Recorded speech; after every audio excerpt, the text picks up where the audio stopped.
Good morning. I'm Bill Nesmith with First Christian Church Winchester's Adult Fellowship Bible Study. We continue in our study of the books in the apocrypha. Currently, we are focused on the book entitled Wisdom of Jesus, Son of Sirach. This is a long book, and this is our fourth lesson in the series. That is, the series related just to Sirach. Today I will provide an overview of chapters 14 through 23 as a guide, and I'm basically going to be guided by the scholarship of Dr. James Crenshaw, who is professor of Old Testament at Duke University, School of Divinity. Sirach, in the middle, taking off in the middle of chapter 14 where we left off last time, provides poetic discourse on human free will, and that is in the choices associated with human free will and divine retribution as a result of wickedness that people foolishly do through that free will. Again, he personifies wisdom as feminine and says this basically that this wisdom's house is one that any man should desire and should feel comfortable approaching. Wisdom, he says, is free will choice. In other words, you choose whether or not to have wisdom. Seek it with attention to the smallest details and develop caution in your life with much self-discipline. Why? Because life on earth is short and temporary. He is typical of the Jews of his day, does not believe in eternal life for humans.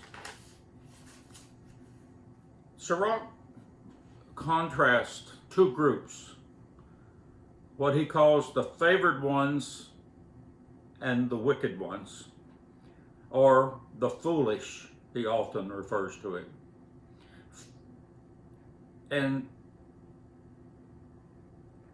basically, the consequences, these foolish people will have to live life as with the consequences of the choices. Of course, the wise do too, but he's basically implying that, of course, the wicked and folly will, their consequences will be much more severe, that is, or less attractive.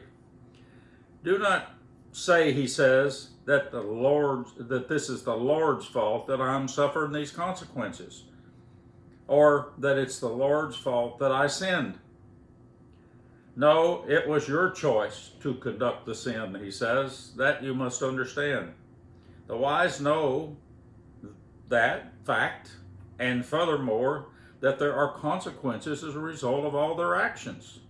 Therefore, son, he says, decide your issues in life carefully relative to all of your actions, not just some of your actions. In chapter 15, Sirach sets up a fictional debate in poetry.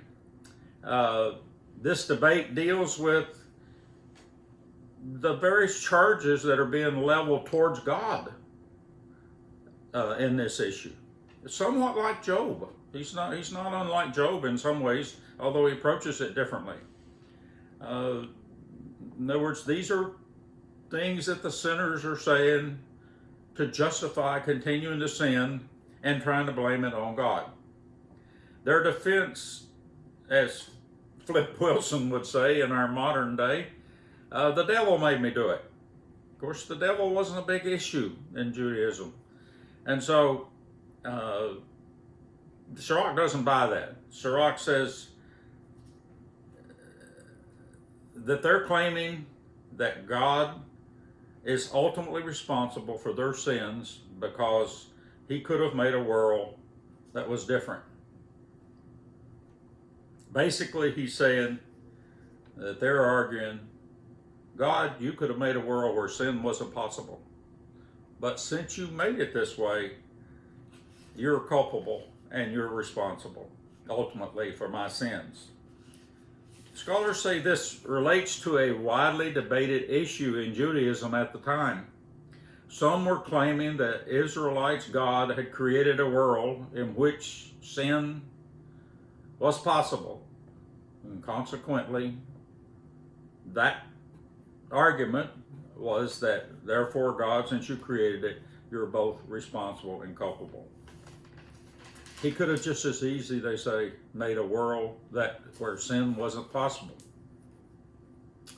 Sirach offers three possibilities for how sin came into this world through humans, or to humans. And they're the options, he says, that we need to consider as humans. God could have created both good and evil. That's possible, he says. Satan introduced sin into the world. That's possible.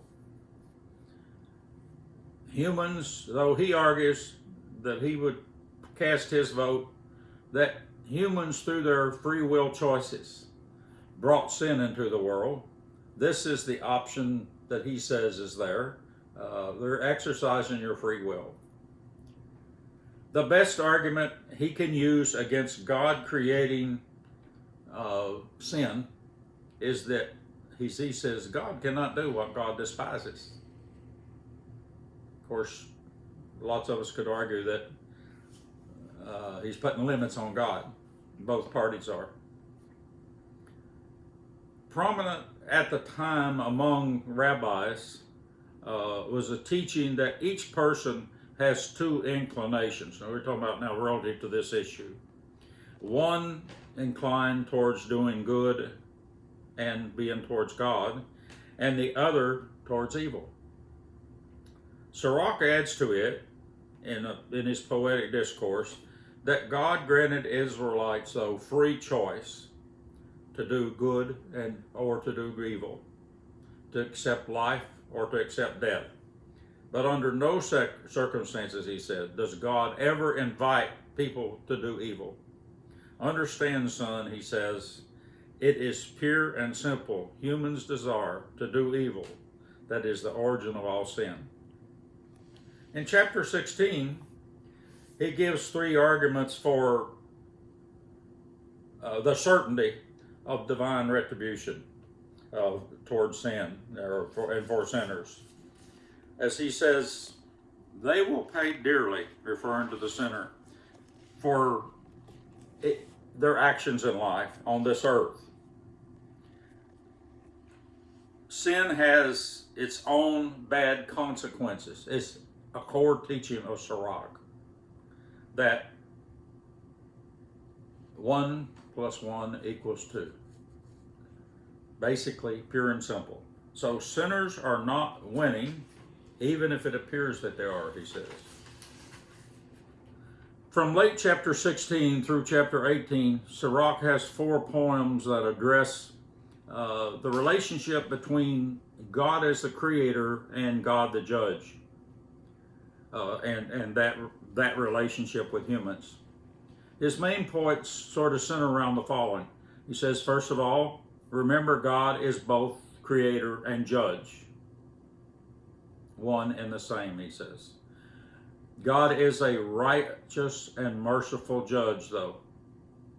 And God creates humans with the capacity to keep his laws. How is the obvious question. He doesn't ask that, but that's an implied question. How, as he's asking his students, and he re-answers that. By granting them the ability to truly repent. That's how God gives us the ability to obey the laws, as he says. So use it. That's his reminder. In verse 17, chapter 17, verse 30, he makes a clear statement to reflect both his and core Judaism's belief in 180 BC at the time he's writing. Humans are not immortal. A pure and simple statement he makes. That was their belief. Scholars teach that immortality is a Greek concept that entered into Judaism later.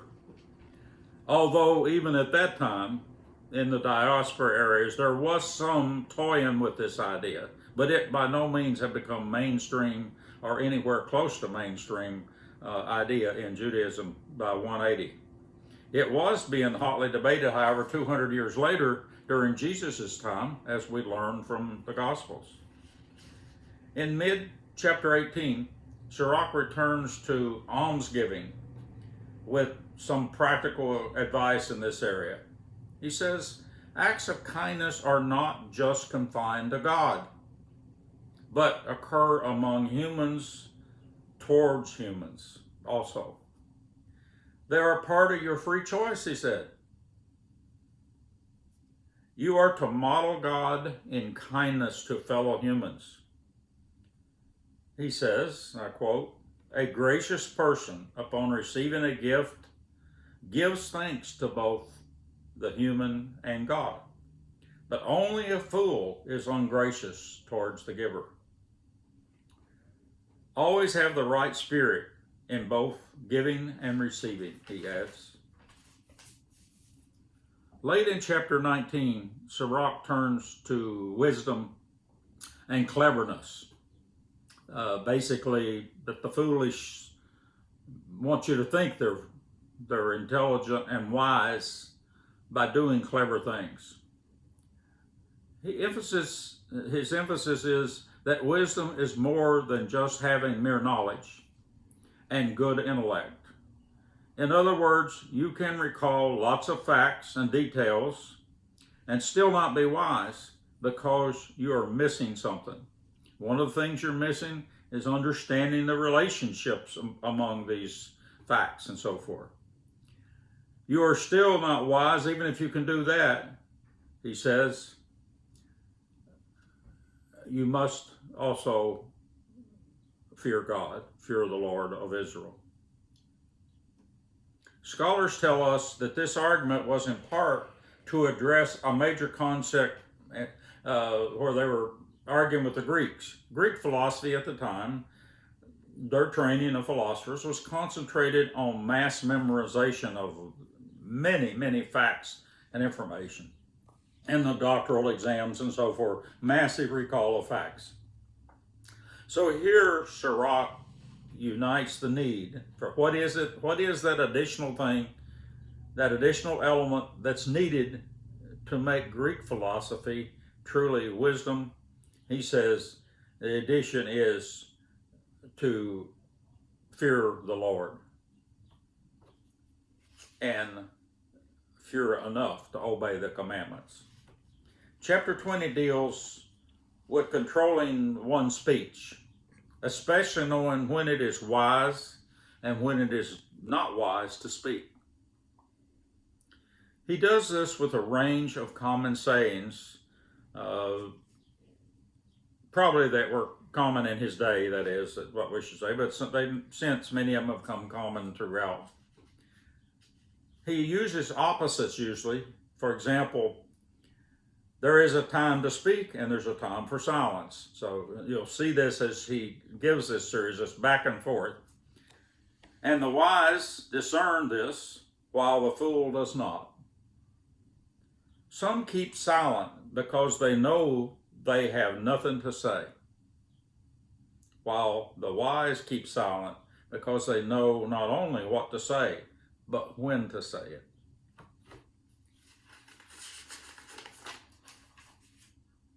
Know also, Sirach says, that there are many ways for your speech to offend people. Wisdom is also demonstrated on how one controls his or her tongue.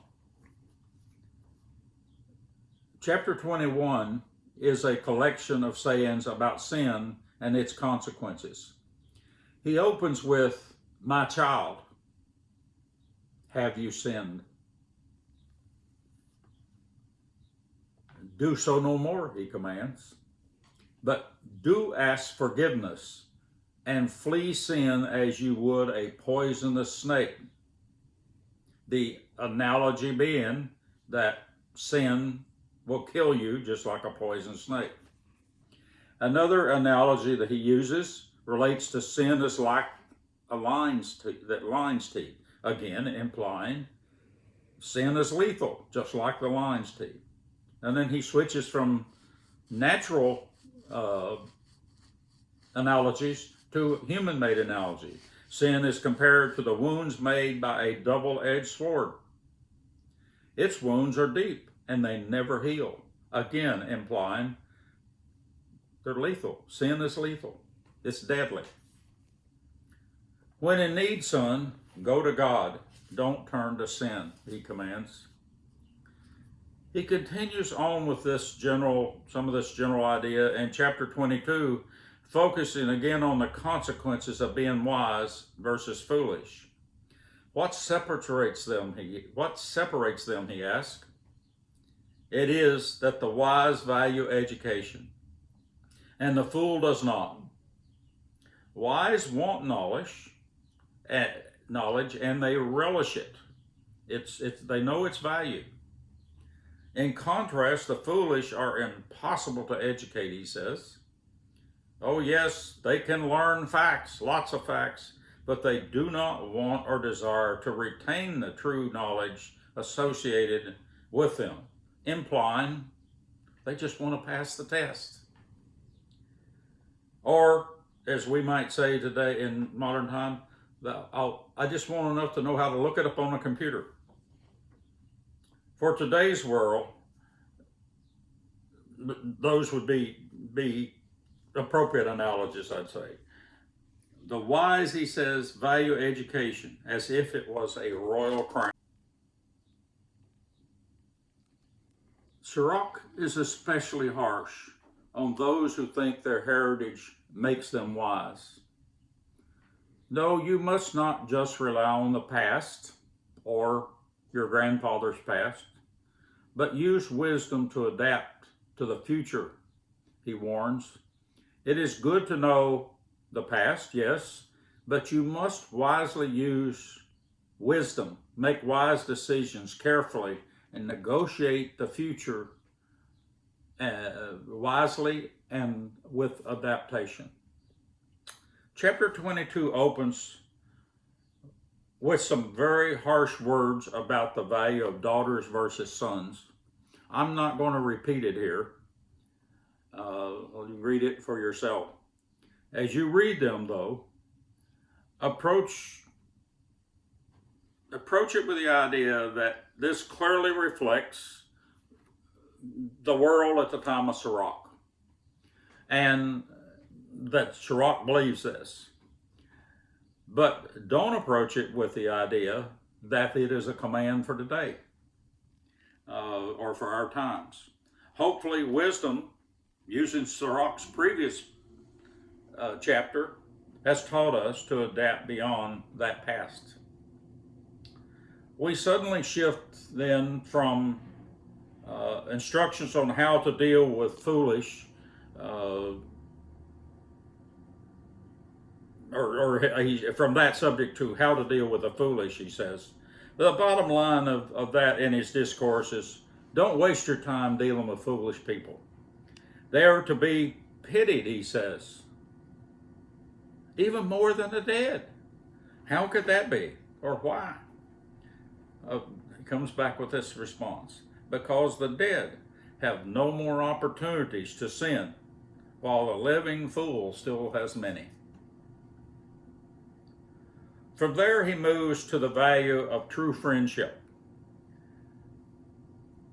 But he acknowledges that friendship is sensitive, especially to personal insults. Such are likened to jabbing a stick into the friend's eye, he says. But true friendship, genuine friendship, can survive even that, if there is discipline and a desire to be friends. Sirach asks, what is the best test of friendship? He says, it is what happens when the befriended can do nothing to help the one who befriends him. What a saying. Let me repeat that. It is what happens when the befriended can do nothing to help the one who befriends him. Keep a friend. And to keep a friend, pray to God to help you control your tongue, he says. Finally, in chapter 23, he deals with oath-taking in the first half of that chapter, and then adultery in the latter half. The latter half is especially interesting reading. His main point, I think, is it will be punished,